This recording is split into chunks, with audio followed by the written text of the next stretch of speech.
નમસ્કાર દર્શક મિત્રો, @ગુજરાતમાં આપનું સ્વાગત છે। ગુજરાત રાજ્યની મહાનગરપાલિકાઓમાં વર્ગ 1 અને વર્ગ 2ની ભરતીની પ્રક્રિયામાં મહત્વનો ફેરફાર કરવામાં આવ્યો છે। હવે આ ભરતી પ્રક્રિયા ગુજરાત જાહેર સેવા આયોગ મારફત હાથ ધરવામાં આવશે। રાજ્યના શહેરી વિકાસ વિભાગે તાજેતરમાં સંદર્ભે પરિપત્ર જારી કર્યો છે। પરિપત્ર અનુસાર તમામ મહાનગરપાલિકાઓની વર્ગ 1 અને વર્ગ 2ની સીધી ભરતી જીપીએસસીના નિયમો હેઠળ થશે। અગાઉ આ ભરતી મહાનગરપાલિકાઓ પોતાની જરૂરિયાત મુજબ સ્થાનિક સ્તરે કરી શકાતી હતી, પરંતુ હવે તમામ ભરતીની દરખાસ્ત જીપીએસસીને મોકલવાની રહેશે। જીપીએસસી પરીક્ષાના માધ્યમથી પાત્ર ઉમેદવારોની પસંદગી કરશે। આ ફેરફારનો હેતુ ભરતી પ્રક્રિયામાં વધુ પારદર્શકતા અને ગુણવત્તા લાવવાનો છે।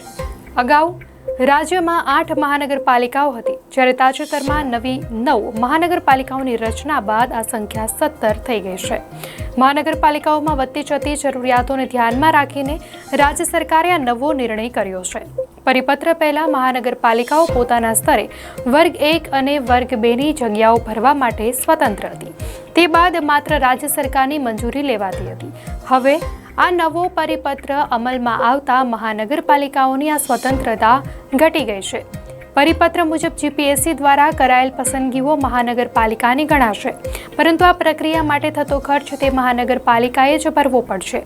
જીપીએસસી દ્વારા કરાયેલ ભરતીથી પાત્ર અને ન્યાયયુક્ત ઉમેદવારોની પસંદગી થવાની ધારણા છે, પરંતુ મહાનગરપાલિકા કક્ષાએ અધિકારીઓ અને કર્મચારીઓ આ બદલાવથી નારાજ છે।